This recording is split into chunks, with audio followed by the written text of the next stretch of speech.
CBSE class 12 chemistry. हमारा chapter है aldehydes, ketones and carboxylic acids.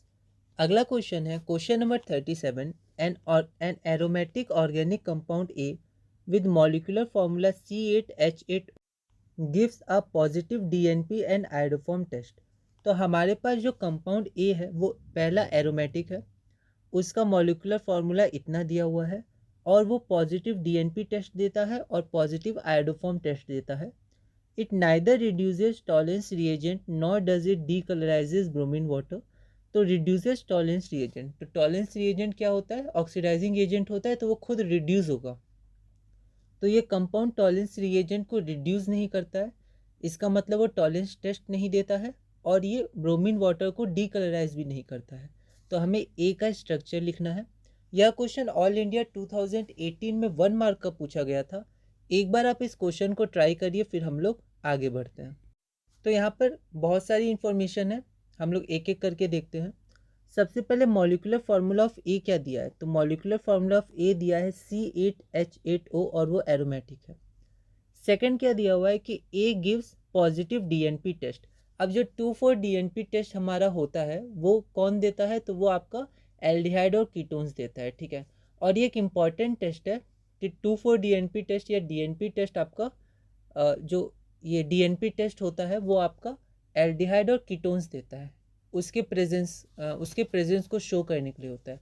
तो अगर कोई कंपाउंड डीएनपी टेस्ट दे रहा है तो उसमें कार्बोनिल ग्रुप होगा, ठीक है।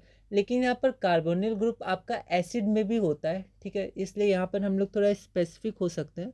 यहाँ पर हम लोग चाहें तो एल्डिहाइड और कीटोन्स भी लिख सकते हैं कार्बोनिल ग्रुप की में, ठीक है, क्योंकि कार्बोनिल ग्रुप आपका एसिड में भी हो जाएगा, ठीक है। तो आप एल्डिहाइड्स या कीटोन्स दे सकते हैं, ठीक है। तो ए इज़ अ एल्डिहाइड और कीटोन है, थोड़ा स्पेसिफिक हो गया, दोनों में होता है पर फिर भी। अगला क्या है?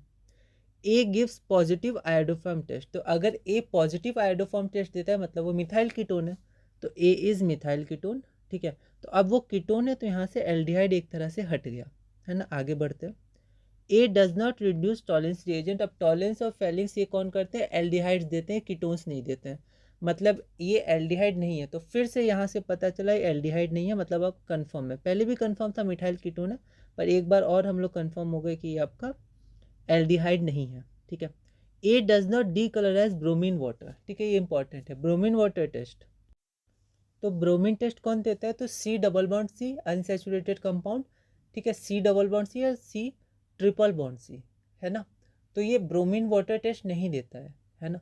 तो अगर ये ब्रोमीन वाटर टेस्ट नहीं देता है तो इसके पास सी डबल बॉन्ड सी और सी ट्रिपल बॉन्ड सी नहीं होगा, ठीक है।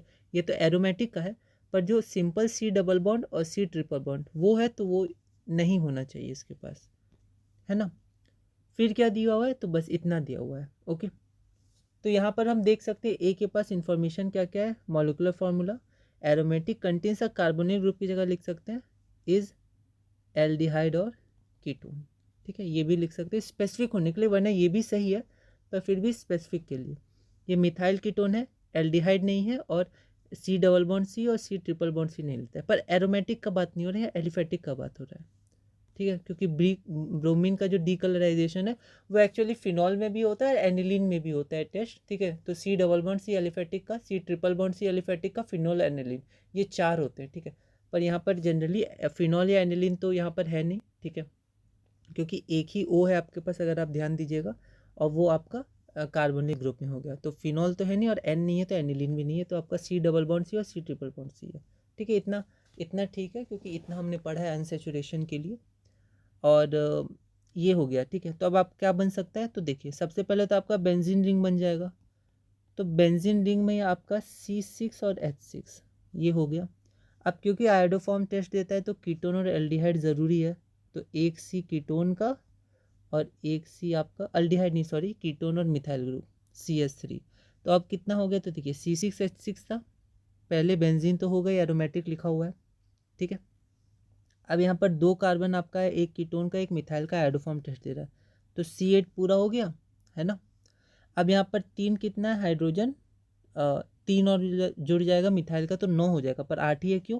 क्योंकि यहाँ पर जो सब्सिट्यूट है यहाँ का एक हाइड्रोजन हटा होगा, तो ये 8 हो गया, और कीटोन का हो तो ये O हो गया, है ना। तो आपका यही वाला स्ट्रक्चर बन गया। तो आपका ये स्ट्रक्चर बन गया। ठीक है, तो अब देखिए ये कितने मार्क्स का था, तो ये आपका था 1 मार्क्स का ही। तो मैंने ये अपनी तरह से इतना सब इन्फॉर्मेशन लिखा। ठीक है, आप चाहें तो इसको अपनी तरह से लिख सकते हैं। ठीक है, थोड़ा शॉर्ट में लिख सकते हैं, 1-2 लाइन बढ़ा सकते हैं। ठीक है, या फिर कुछ को मॉडिफाई कर सकते हैं, चेंज कर सकते हैं, जैसा आपको सही लगे, है ना। तो ये मैंने बता दिया क्या इसमें कॉन्सेप्ट था, और ये आपका क्वेश्चन नंबर 37 पूरा हुआ। ठीक है, इस तरह के क्वेश्चन जनरली बहुत पूछे जाते हैं। अगला क्वेश्चन है क्वेश्चन नंबर 38। यह क्वेश्चन CBSE 2021-22 में 3 मार्क्स का पूछा गया था। एक बार आप इस क्वेश्चन को ट्राई करिए, अगली वीडियो में हम इसे सॉल्व करेंगे।